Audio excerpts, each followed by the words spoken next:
ರಾಜ್ಯದಲ್ಲಿ ಮುಂದುವರೆದ ಮೈತ್ರಿಯ ವಿಚಾರವಾಗಿ ದಕ್ಷಿಣ ಶಿಕ್ಷಕರ ಕ್ಷೇತ್ರಕ್ಕೆ ಈಗಾಗಲೇ ಟಿಕೆಟ್ ಘೋಷಣೆ ಆಗಿದೆ.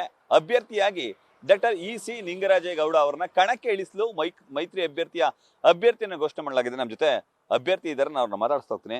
ಸರ್, ಅಭ್ಯರ್ಥಿಯ ಘೋಷಣೆ ಆಗಿದೆ ಸರ್, ಆದರೂ ಕೂಡ ಗೊಂದಲಗಳು ಯಾಕೆ ಸರ್? ಇಲ್ಲ, ಖಂಡಿತ ಭಾರತೀಯ ಜನತಾ ಪಾರ್ಟಿಯಲ್ಲಿ ಗೊಂದಲ ಇಲ್ಲ. ಒಂದು ರಾಷ್ಟ್ರೀಯ ಪಕ್ಷವಾಗಿ ಎಲ್ಲರ ಅಭಿಪ್ರಾಯವನ್ನು ತೆಗೆದುಕೊಂಡು JDS ನಾಯಕರನ್ನು ಸಂಪರ್ಕ ಮಾಡಿ ಅನಂತರ ಸೆಂಟ್ರಲ್ ಕಮಿಟಿಗೆ ಕಳಿಸಿ ಪಾರ್ಲಿಮೆಂಟರಿ ಬೋರ್ಡಲ್ಲಿ ಅಪ್ರೂವಲ್ ಆಗಿ ಕಳೆದ ಶನಿವಾರ ನನ್ನ ಹೆಸರನ್ನು ಅಧಿಕೃತವಾಗಿ ಘೋಷಣೆ ಆಗಿದೆ. ಹಾಗಾಗಿ ಭಾರತೀಯ ಜನತಾ ಪಾರ್ಟಿ ಮತ್ತು ಸಂಘ ಪರಿವಾರದ ಇಡೀ ರಾಜ್ಯದ ಕಾರ್ಯಕರ್ತರು, ಒಬ್ಬ ಸಾಮಾನ್ಯ ರೈತ ಹಿನ್ನೆಲೆ ಇರುವಂಥ, ರೈತ ಕುಟುಂಬದಿಂದ ಬಂದಿರುವಂಥ, ಒಕ್ಕಲತನ ಕುಟುಂಬದಿಂದ ಬಂದಿರುವಂಥ ಒಬ್ಬ ಸಾಮಾನ್ಯ ಕಾರ್ಯಕರ್ತ ಕೊಟ್ಟದ್ದು ತುಂಬ ಸಂಭ್ರಮ ಪಡ್ತಾ ಇದ್ದಾರೆ. JDSನಲ್ಲಿ ಇರುವಂಥ ಕೆಲವು ಆಕಾಂಕ್ಷಿತರು ಹೋಗಿ ಮಾನ್ಯ ದೇವೇಗೌಡರನ್ನ ಕೇಳ್ಕೊಂಡಾಗ ಅವರು ಇವತ್ತು 15ನೇ ತಾರೀಕು ನಾವು ಬನ್ನಿ ಒಂದ್ಸಲ ಮಾತಾಡೋಣ ಅಂತ ಹೇಳಿದ್ದಾರೆ. ಆದರೆ ಅಂಥ ಸಂದರ್ಭದಲ್ಲೇ ಕೆಲವು JDSನ ನಾಯಕರು, ನಿಂಗರಾಜ್ ಗೌಡರು ಇನ್ನೂ ಪ್ರಿಪ್ರೇಷನ್ ಇರಲಿಲ್ಲಂತೆ ಚುನಾವಣೆಗೆ, ಅವ್ರು ನಾಮಪತ್ರನ್ನೇ ಸಲ್ಲಿಸಲ್ಲಂತೆ, ಈ ರೀತಿಯ ಅಪಪ್ರಚಾರವನ್ನ, ಸುಳ್ಳು ಸುದ್ದಿಗಳನ್ನ ವಿಶೇಷವಾಗಿ ಮಂಡ್ಯ ಜಿಲ್ಲೆಯಲ್ಲಿ ಹಬ್ಬಿಸ್ತಾ ಇದ್ದಾರೆ. ಈಗ ಬಿಜೆಪಿಗೆ ಬೇಡ ಅಥವಾ ನಿಂಗರಾಜೇಗೌಡರಿಗೆ ಬೇಡ, JDSಗೆ ಬೇಕು ಅಂತ ಹೇಳಿ ಅವ್ರು ಬಿಗಿ ಪಟ್ಟಿಡ್ತಿರೋದು ಯಾಕೆ ಅಂತ? ಇಲ್ಲ, ಸ್ವಾಭಾವಿಕವಾಗಿ ಎಲ್ಲ ಪಾರ್ಟಿಗಳಲ್ಲೂ ಈ ರೀತಿ ಮೈತ್ರಿಯಾದ ಸಂದರ್ಭದಲ್ಲಿ ನಮ್ಮ ಸೀಟ್ ಬೇಕು ಅನ್ನುವಂಥ ಸಹಜ. ಆದರೆ ಒಂದು ಮೈತ್ರಿ ಧರ್ಮ ಅಂತಲೂ ಒಂದಿರುತ್ತೆ, ಅದನ್ನೂ ಕೂಡ JDSನವ್ರು ಪಾಲನೆ ಮಾಡಬೇಕು. ಹಿಂದೆ ನಾವು ಲೋಕಸಭಾ ಚುನಾವಣೆಯಲ್ಲಿ ಬಂದಾಗ ಕೋಲಾರದಲ್ಲಿ ಮೊನ್ನೆ ಮುನಿಸ್ವಾಮಿ ಅವ್ರು ಗೆದ್ದಿದ್ರು, ಅದನ್ನು ನಾವು ಅವ್ರಿಗೆ ಕೇಳಿದ್ರು ಅಂತ ಬಿಟ್ಕೊಟ್ವಿ. ಅದೇ ರೀತಿ ಮಂಡ್ಯದಲ್ಲಿ ಶ್ರೀಮತಿ ಸುಮಲತಾ ಅಂಬರೀಶ್ ಅವ್ರಿಗೆ ನಾವು ಸಪೋರ್ಟ್ ಮಾಡಿದ್ವಿ, ಅವ್ರ ಪಕ್ಷೇತರವಾಗಿ ನಿಂತಾಗ. ಈಗ ಭಾರತೀಯ ಜನತಾ ಪಾರ್ಟಿಗೆ ಸೇರಿದ್ದಾರೆ, ಆ ಸೀಟ್ ಕೂಡ ಬಿಟ್ಕೊಟ್ಟಿದ್ದೀವಿ.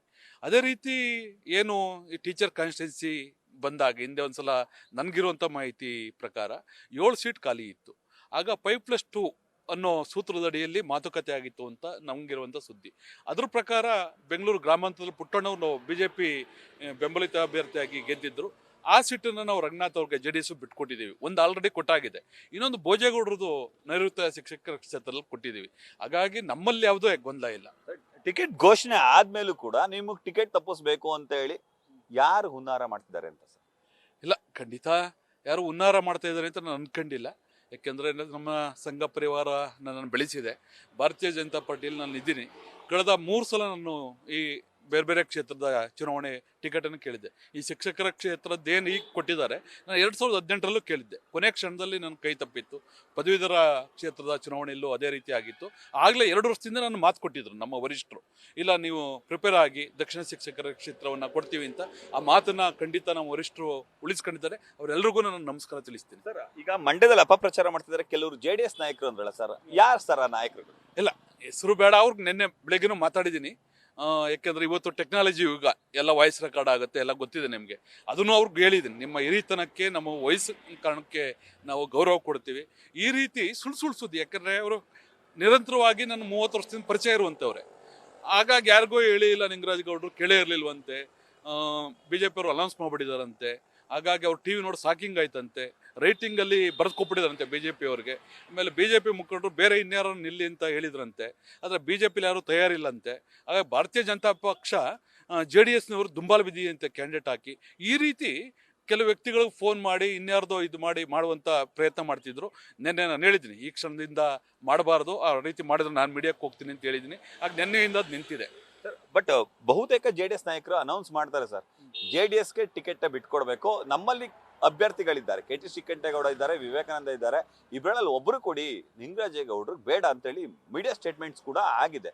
ಇಂತಹದ್ರ ನಡುವೆ ಒಂದು ವೇಳೆ ಟಿಕೆಟ್ ಕೈ ತಪ್ಪಿದ್ರೆ ನಿಮ್ಮ ನಡೆ ಏನಿರುತ್ತೆ? ಭಾರತೀಯ ಜನತಾ ಪಾರ್ಟಿ ಒಂದು ರಾಷ್ಟ್ರೀಯ ಪಕ್ಷ. ಇದುವರೆಗೂ ಭಾರತೀಯ ಜನತಾ ಪಾರ್ಟಿ ಇತಿಹಾಸದಲ್ಲಿ ಒಂದ್ಸಲ ಪಾರ್ಲಿಮೆಂಟರಿ ಬೋರ್ಡಿಂದ ಅಧಿಕೃತವಾಗಿ ಒಬ್ಬರ ಹೆಸರನ್ನ ಘೋಷಣೆ ಮಾಡಿದ ಮೇಲೆ ವಾಪಸ್ ತಗೊಂಡಿರುವಂಥ ಪ್ರಶ್ನೆ ಇಲ್ಲ. ಹಾಗಾಗಿ ನನ್ಗೆ ಕೂಡ ಬದಲಾಗುತ್ತೆ ಅನ್ನೋ ವಿಶ್ವಾಸ ಇಲ್ಲ. ನನಗೆ ಇವತ್ತು ಸಂಜೆ ಒಳಗಡೆ JDS ನಾಯಕರು ಕೂಡ ಅವರ ಇದನ್ನು ಅರ್ಥಕೊಳ್ತಾರೆ. ಒಂದು ಮೈತ್ರಿ ಧರ್ಮ ಪಾಲನೆಗಾಗಿ ಇಲ್ಲಿ ನಮಗೆ ಟಾರ್ಗೆಟ್ ಇರುವಂಥದ್ದು ಕಾಂಗ್ರೆಸ್ಸನ್ನು ಸೋಲಿಸ್ಬೇಕು, ಕಾಂಗ್ರೆಸ್ ಅಭ್ಯರ್ಥಿಯನ್ನು ಸೋಲಿಸ್ಬೇಕು ಅನ್ನೋ ಕಾರಣಕ್ಕೋಸ್ಕರ ಖಂಡಿತ ನಾನು ಸಪೋರ್ಟ್ ಮಾಡ್ತಾರೆ. ನಾಳೆ ಬೆಳಿಗ್ಗೆ 11 ಗಂಟೆಗೆ ನಾನು BJP ಮತ್ತು JDS ಎಲ್ಲ ನಾಯಕರೊಂದಿಗೆ ಮೈಸೂರಿನಲ್ಲಿ ನಾಮಪತ್ರ ಸಲ್ಲಿಸ್ತೇನೆ. ಬಟ್ ಫೈನಲ್ ನನ್ನ ಪ್ರಶ್ನೆ ಸರ್, ಟಿಕೆಟ್ ಕೈ ತಪ್ಪಿದ್ರೆ JDSಗೆ ಸಿಕ್ಬಿಟ್ರೆ ಆಗ ನಿಮ್ಮ ನಡೆ ಏನಿರುತ್ತೆ? ಇಲ್ಲ, ಕೈ ತಪ್ಪು ಪ್ರಶ್ನೆ ಇಲ್ಲ. ನನಗೆ 100% ಅಚಲ ವಿಶ್ವಾಸ ಇದೆ. ಒಂದ್ಸಲ ಅಧಿಕೃತವಾಗಿ ಅನೌನ್ಸ್ ಆದ ನಂತರ ಪಟ್ಟಿ ಪ್ರಕಟಗೊಂಡ ನಂತರ ವಾಪಸ್ ತಗೊಳ್ಳುವಂತ ಪ್ರಶ್ನೆ ಇಲ್ಲ. ಹಾಗಾಗಿ ನಂಗೆ ಖಂಡಿತ ಸಿಗುತ್ತೆ. ಅಲ್ಲ, ಒಂದ್ ವೇಳೆ ತಪ್ಪಿದ್ರೆ ನಡೆ ಏನಿರುತ್ತೆ ಅಂತ ಸರ್? ಅಂದ್ರೆ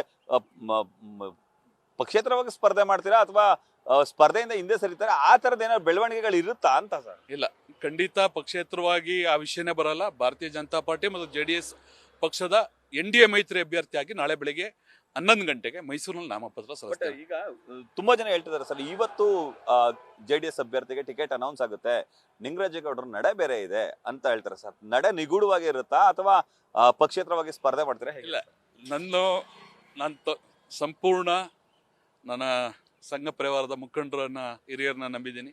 ಭಾರತೀಯ ಜನತಾ ಪಾರ್ಟಿಯ ಮಾನ್ಯ ರಾಜ್ಯಾಧ್ಯಕ್ಷರು ಮಾನ್ಯ BS ಯಡಿಯೂರಪ್ಪನವರು ಅದು ಸೇರಿದಂತೆ ಎಲ್ಲ ಮುಖಂಡರು ನಂಗೆ ಆಶ್ವಾಸನೆಯನ್ನು ಕೊಟ್ಟಿದ್ದಾರೆ. ಖಂಡಿತ ಅದರಲ್ಲೇನು ಬದಲಾಗೋದಿಲ್ಲ. ನಾಳೆ ಬೆಳಗ್ಗೆ ನಾನು ಮೈತ್ರಿಕೂಟದ NDA ಅಭ್ಯರ್ಥಿಯಾಗಿ ನಾಮಪತ್ರ ಸಲ್ಲಿಸ್ತೇನೆ. ಸ್ಪರ್ಧೆಗೆ ಮುನ್ನ ಇಷ್ಟೊಂದು ಗೊಂದಲ ಇದೆ ಸರ್, ಬಟ್ ಗೆಲ್ಲುವ ವಿಶ್ವಾಸ ಖಂಡಿತ ಇದೆ. ಯಾಕೆಂದ್ರೆ ನಾನು ಕಳೆದ 3 ದಶಕದಿಂದ ಈ ಶಿಕ್ಷಕರ ಜೊತೆನೆ ಹಲವಾರು ಹೋರಾಟ ಮಾಡ್ಕೊಂಡು ಶೈಕ್ಷಣಿಕ ಕ್ಷೇತ್ರದಲ್ಲಿ ಮತ್ತು ಬೇರೆ ಬೇರೆ ಕ್ಷೇತ್ರಕ್ಕೆ ಕೆಲಸ ಮಾಡ್ತಾ ಇರೋನು. ಇಲ್ಲಿ ನಾಯಕರ ಮಧ್ಯೆ, ಪಕ್ಷದ ಮುಖಂಡರ ಮಧ್ಯೆ ಗೊಂದಲ ಇದೆ, ಕಾರ್ಯಕರ್ತರ ಮಧ್ಯೆ ಏನು ಗೊಂದಲ ಇಲ್ಲ. ಆದರೆ ಶಿಕ್ಷಕ ಬಂಧುಗಳೇನಿದ್ದಾರೆ ನನ್ನ ಜೊತೆ ನಿರಂತರವಾಗಿ ಸಂಪರ್ಕದಲ್ಲಿದ್ದಾರೆ. 1-2 ದಿವಸದ ಏನು ಘಟನೆ ಆಗಿತ್ತು ಅದು ಇನ್ನೂ 15 ದಿವಸ ಚುನಾವಣೆಗಿದೆ. ಖಂಡಿತ ಜೂನ್ 3ಕ್ಕೆ ನನ್ನ ಮತದಾನವನ್ನು ಮಾಡ್ತಾರೆ. ಜೂನ್ 6ರದ್ದು ಫಲಿತಾಂಶ ನಮ್ಮ ಪರವಾಗಿ ಬರುತ್ತೆ. ನಾನು ಖಂಡಿತ ಗೆಲ್ತೇನೆ. ಸರ್, ಇದು EC ನಿಂಗರಾಜೇಗೌಡ ಅವರ ಮಾತು.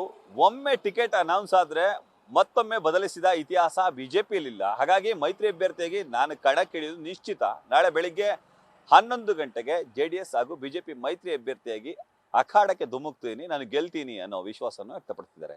ಕ್ಯಾಮ್ರಾ ಪರ್ಸನ್ ವಿನಯ್ ಜೊತೆ ರವಿ ಪಾಂಡವಪುರ, ನ್ಯೂಸ್ ಫಸ್ಟ್ ಮೈಸೂರು.